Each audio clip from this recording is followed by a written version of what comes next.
নমস্কার বন্ধুরা, দেখুন আমরা কি সুন্দর রেডি হয়ে গেছি সকাল সকাল ঘুম থেকে উঠে। দেখুন, এদিকে মাও রেডি হয়ে গেছে আর আমাদের পুচুকুলি রেডি হচ্ছে।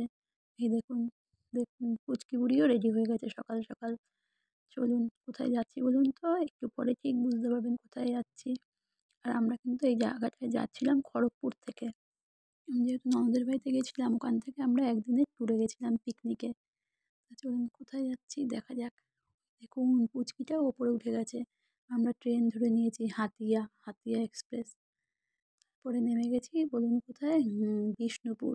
আমরা এসেছি একদিনের ট্যুরে বিষ্ণুপুরে, সবাই মিলে মজা করতে। রাস্তায় একটু লুচি আলুর দম বানিয়ে নিয়ে এসেছিলাম, সবাই মিলে খেয়ে নিলাম।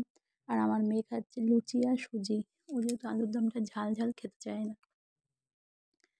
তারপরে খাওয়া দাওয়া শেষ হতে আমরা কিন্তু টোটো করে বেরিয়ে গেলাম।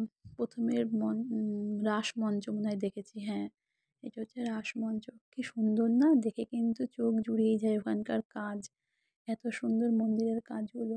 আর আমি কিন্তু কিছুই জানি না, মন্দিরগুলো দেখার পরে এখান থেকে নামগুলো দেখছিলাম কোথায় কোথায় যাওয়া হচ্ছে। তবে এখানে শুধু আমি দেখছিলাম আর কোথায় কোথায় ছবি তোলা যায়। এই ভেতরটা পুরো ভুলভুলাইয়া টাইপ, এদিক থেকে বেরো ওই দিক থেকে আসো। আমি ভাবতাম মনে হয় মন্দির ভেতরে, তবে নিশ্চয়ই উৎসবের সময় হয়তো ঠাকুর পুজো টুজো হয়, তবে এই সময় আমরা কিছু গিয়ে দেখিনি। এরপরে চলে গেছিলাম আমরা রাধেশ্যাম মন্দির। এই মন্দিরটাও খুব সুন্দর। এই মন্দিরে মানে এদের যে সূক্ষ্ম যে কাজ মন্দিরের, ও না এটা মদনমোহন মন্দির, সরি ভুল বললাম। এই আর বললাম না আমি একটাও জানি না যে কী মন্দিরের নামগুলো। চলুন দেখুন, দেখেছেন সূক্ষ্ম কাজগুলো কত সুন্দর লাগছে দেখতে, ওয়াও। এগুলো আমি ভিডিও কল করে করে আমার হাজব্যান্ডকেও দেখাচ্ছিলাম, আসলে ও তো আসতে পারেনি, কী করবো আর, ফোনেই দেখাচ্ছিলাম। এই দেখুন আপনাদের একটু ঠাকুরের দর্শন করে দিই। এবং সঙ্গে পেয়ে গেছিলাম আমরা ঠাকুরের ভোগ, ওখানে দেওয়া হচ্ছিলো। আমরা এক প্লেট পেয়ে সবাই মিলে সেটা দিয়েই শেয়ার করে খেয়েছি। আর দেখুন কত বড় একটা কেটলি রাখা, আমার মেয়ে ওখান থেকে জল খাওয়ার চেষ্টা করছিল। আর এই ক্যাফেটা দেখুন কি নাইস না, কিন্তু দুঃখের বিষয় হচ্ছে বন্ধ ছিল তাই আমরা ঢুকতে পারিনি, কিন্তু খুব সুন্দর জায়গাটা ছিল। আর এই মন্দিরের পাশেই একটা ছোটদের পার্কও ছিল, সবাই আমার মেয়ে, আমার যে ভাগ্নে, ওরা সবাই চড়ছিল।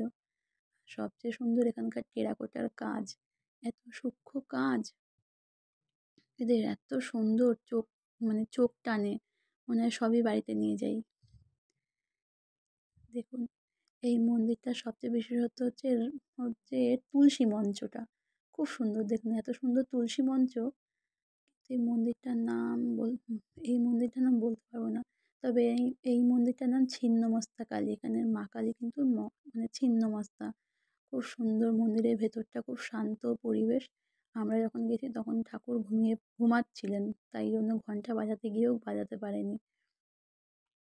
এবং চলুন দেখি মাকে দর্শন করানো যায় কি না, বলছিল পাশ থেকে দেখা যায়, তাই আমরা পাশে চলে গেছিলাম দেখতে।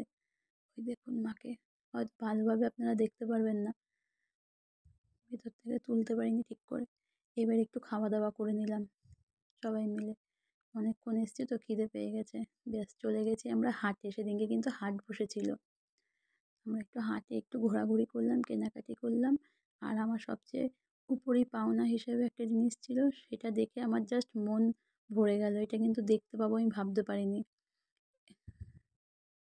আমাদের পিকনিক শেষ, এবার আজকের মতন টাটা।